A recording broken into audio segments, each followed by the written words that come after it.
You will hear a telephone conversation about a car insurance claim. You have 30 seconds to look at questions 1 to 5.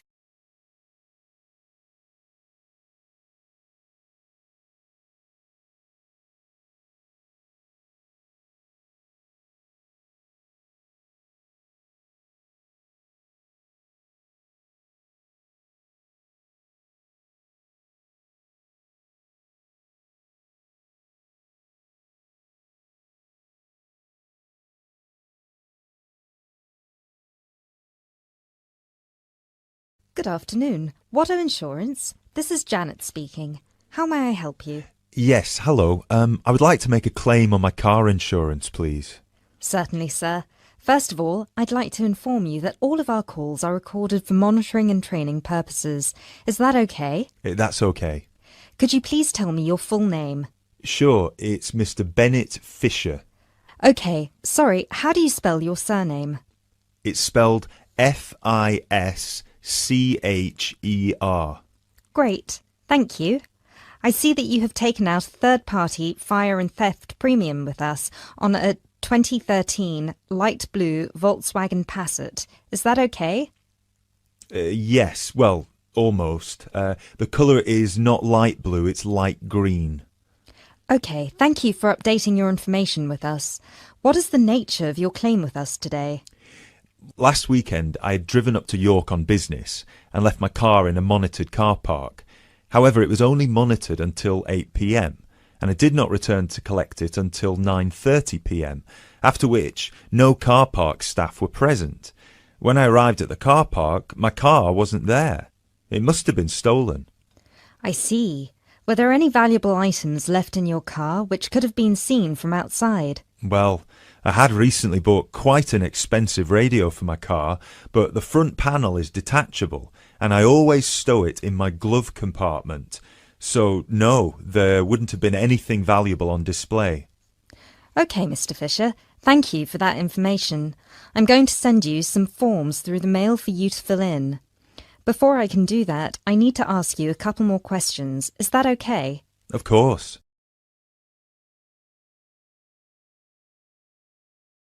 You now have 30 seconds to look at questions 6 to 10.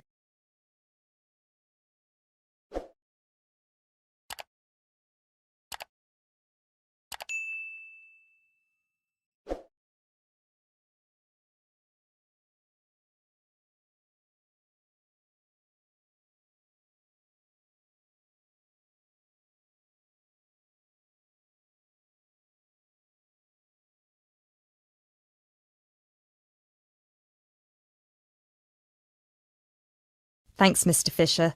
First of all, could you let me know your policy number, please? Of course. I have it right here. It's G34C245.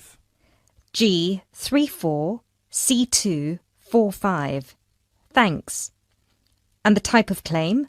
Shall we say stolen car? Yes, the car was definitely stolen. I reported it to the police immediately. I actually have the report number here if that's of any use. No, not right now. But keep hold of that as we will need to see a copy of the police report eventually. Which police station did you report the offence at? York Police Station. Was it your first time in York? No, but it was the first time I'd driven there. I usually take the train. Were you aware that the car park was only manned until 8 p.m? No, I was not aware of that. Were there any signs put up on the premises that informed car owners of the risks of leaving their cars after normal operating hours? Yes, but they said the car park was going to be guarded until 10 p.m, at which point the entrance is barred so no cars can come in or out. Was any reason given for that sudden change? The police informed me that the staff on duty that night had left on an urgent call. I believe it was something about a family member being admitted to hospital. Were there any personal items left in your car? Yes, first of all there was the car radio I mentioned before. Ah, yes, of course. Anything else? Just some CDs and an old jacket. Right. Thank you, Mr. Fisher. I have everything I need for now and will send these forms out to you shortly. When you get them, please fill them out with as much information as you can, and where possible, include copies of any relevant documents to support your claim, such as police reports and registration details. Once you have returned that to us, we can then start to assess whether you will be eligible to receive compensation. Do you have any further questions for me today? No, that's all. Thanks for your help.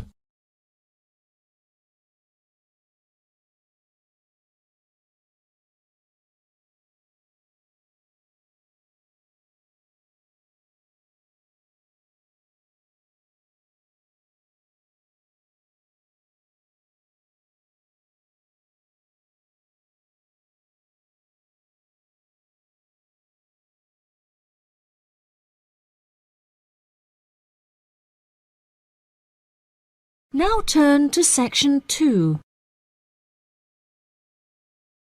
Section 2. You will hear part of a talk given by a member of staff at a hospital. First, you have some time to look at questions 11 to 15.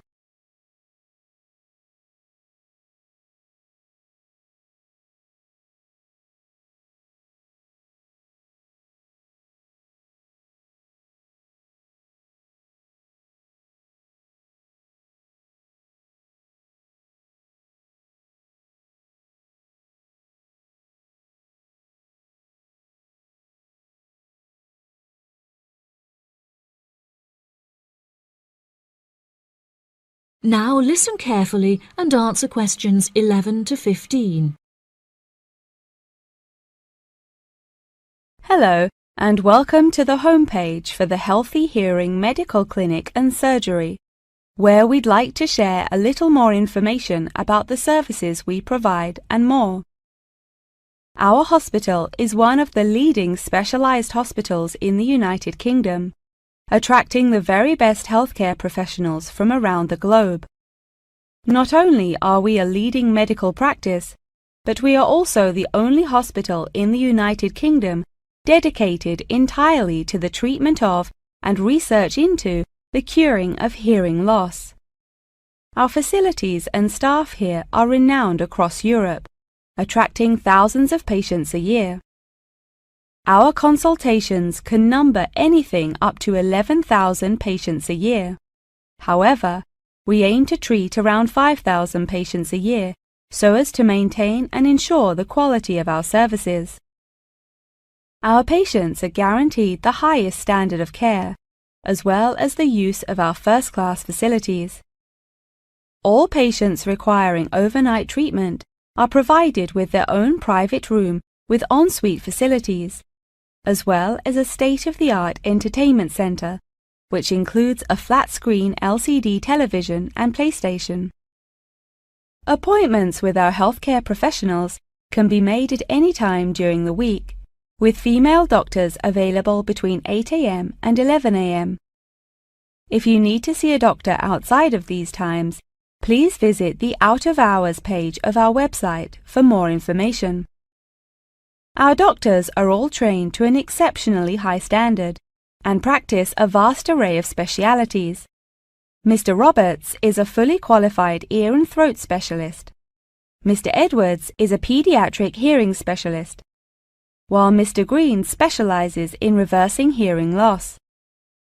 For more details about our people, please visit the staff members page on our website. During a consultation, doctors will sometimes decide medication is required, for which patients should receive a prescription. There are several pharmacies within the city. However, we recommend that patients use the pharmacy housed within our healthcare facility. Our in-house pharmacy is well stocked at all times.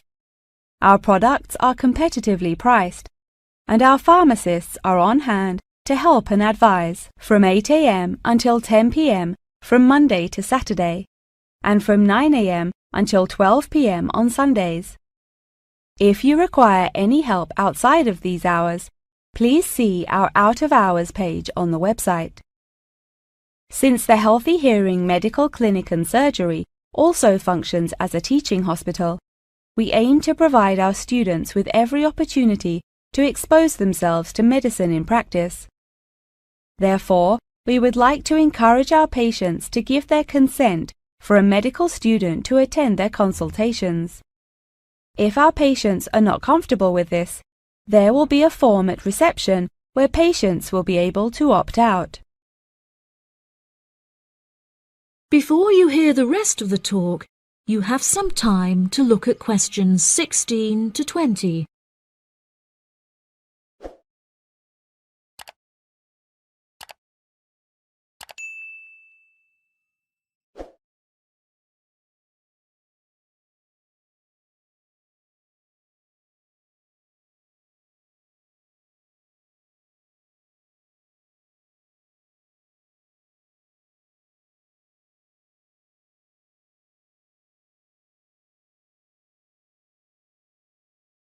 Now listen and answer questions 16 to 20.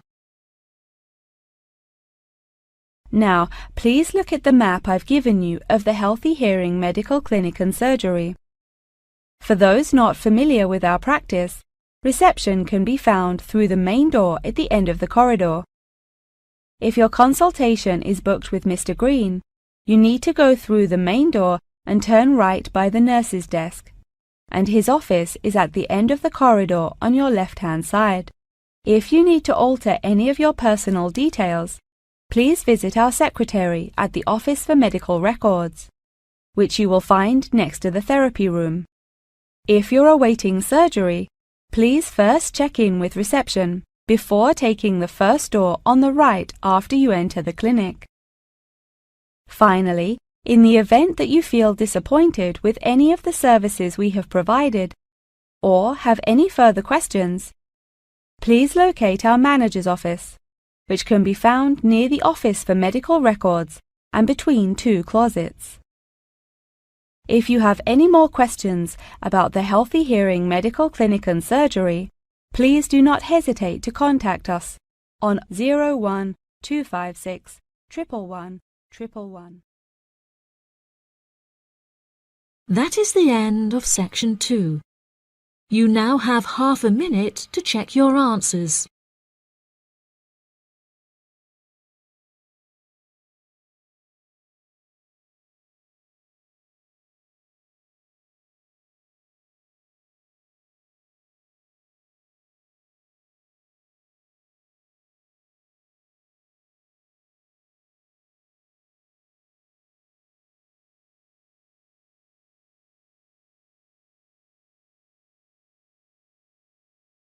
Now turn to section 3. Section 3. You'll hear a conversation in a university student services office. First, you have some time to look at questions 21 to 25.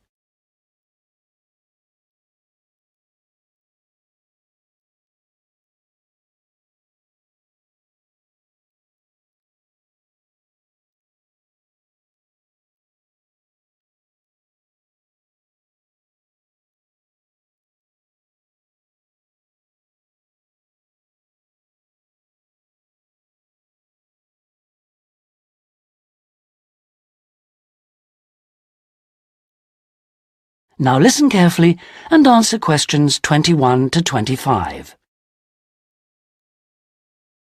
Hello, I'm Dawn Matthews. Yes, hello.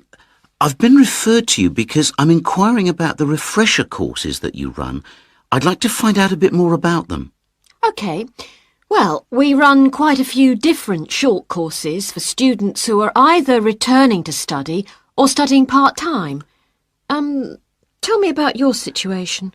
Well, I think that I really need some help in preparing for the coming semester, especially to build up my confidence a bit and help me study effectively because, you see, I've been out in the workforce for nearly 12 years now, so it really is a long time since I was last a student.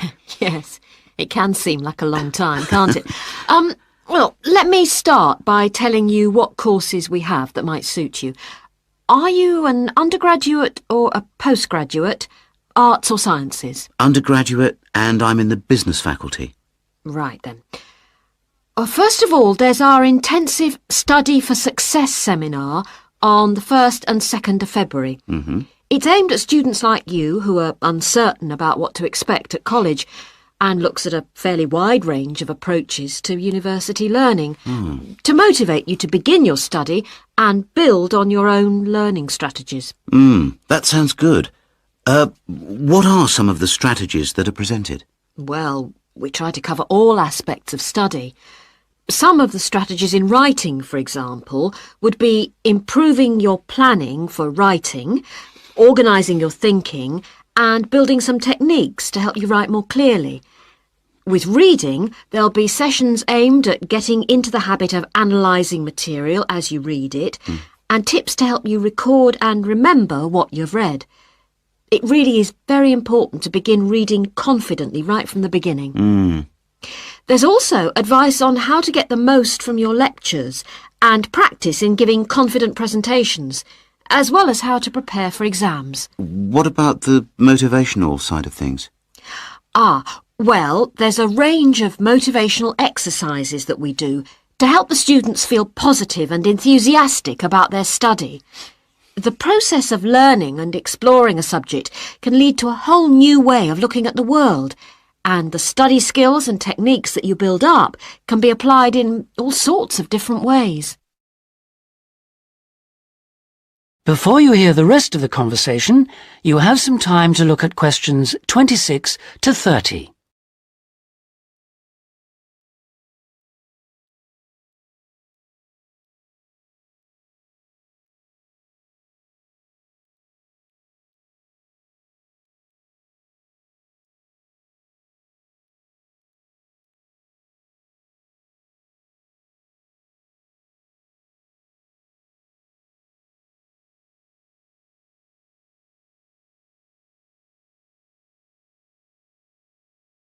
Now listen and answer questions 26 to 30. Actually, I'm very excited about the whole thing of taking up studying again, but, I'm a little nervous about whether I'll manage to get everything done. I suppose it's the same for all mature students. Of course it is. Two of the key components of the course are time management and overcoming procrastination. People discover that once they learn to plan their days, all the work can be accomplished and there'll still be time for leisure. Is there an enrolment fee? Well, just a minute, let's see.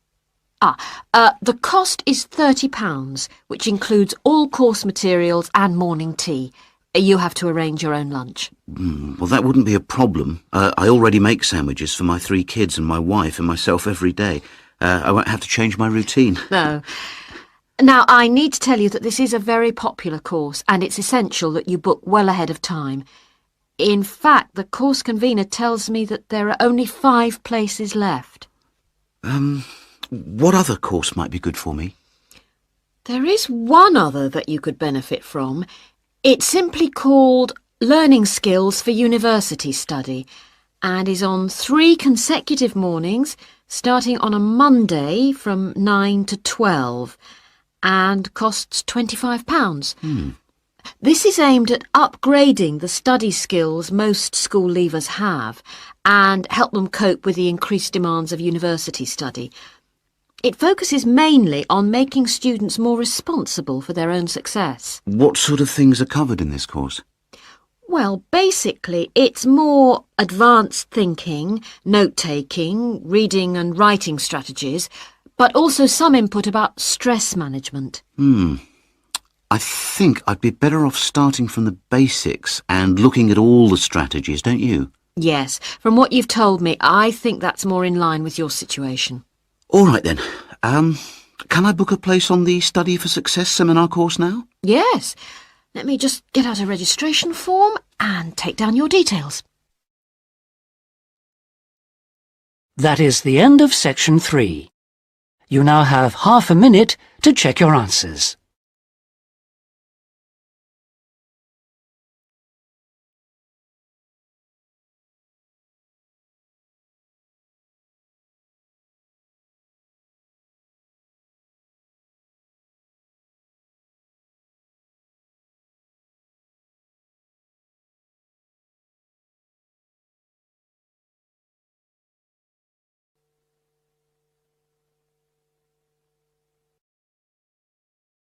Now, turn to Section 4.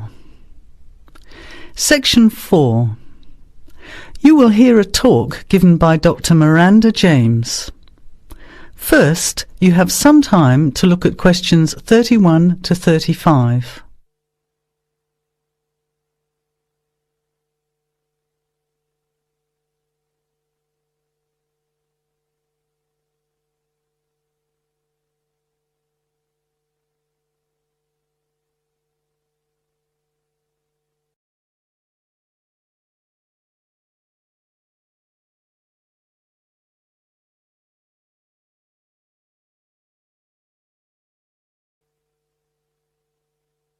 Now, listen carefully to the talk and answer questions 31 to 35.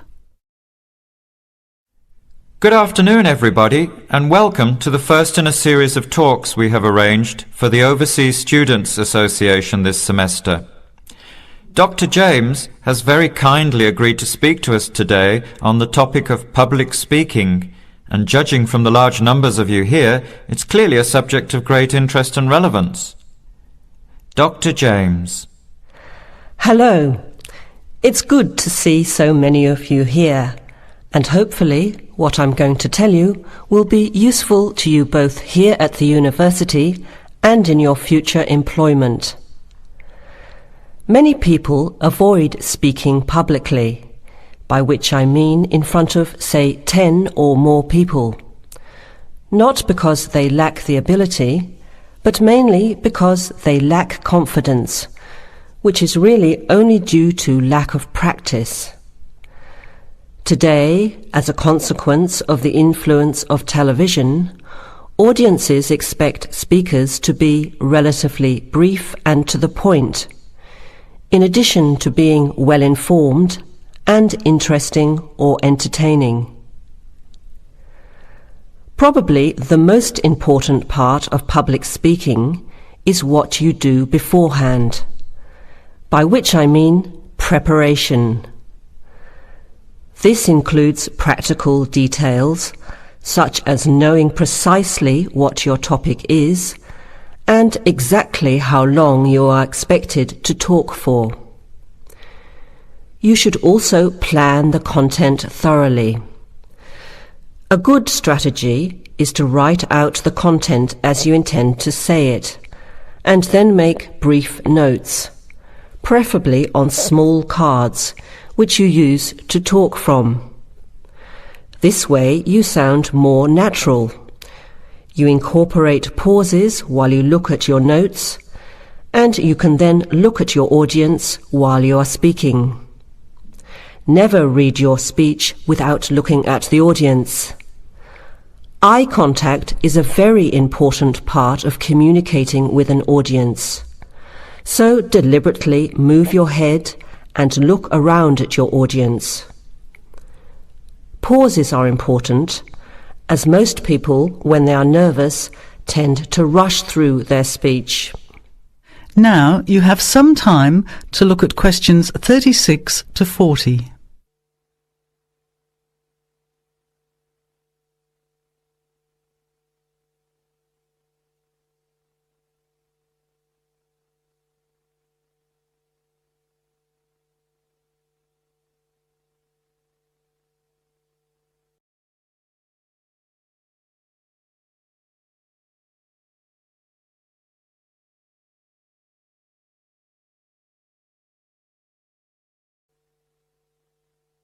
Now listen and answer questions 36 to 40. Practice speaking slowly. This gives you more time to pronounce your words correctly. It's always easier for your audience to listen to someone whose speaking is clear and calmly paced, so that they can understand the ideas being explained. And the bigger the group, the more slowly you should speak. Remember to project your voice, speaking clearly to the person furthest away from you. It's a good idea to rehearse and record yourself. Pay attention to your intonation when you listen to yourself. It's even harder if you're speaking in a second language, I would imagine. But there's nothing worse than listening to a flat, monotonous voice. So try to vary your tone and rhythm. This will add meaning to your words. Lastly, pay attention to both your posture and your gestures. A confident person stands or sits in a small group with their head up, chin out and shoulders back. Try to avoid scratching or fiddling with your hair or beard or pens, jewellery and so on. These movements can distract and irritate your audience. Yet you may be unaware of them yourself. Another reason for rehearsing, preferably with feedback from a friend, or better still, on video. I hope these few tips will make your experience of speaking in public a little easier. Remember, practice makes perfect.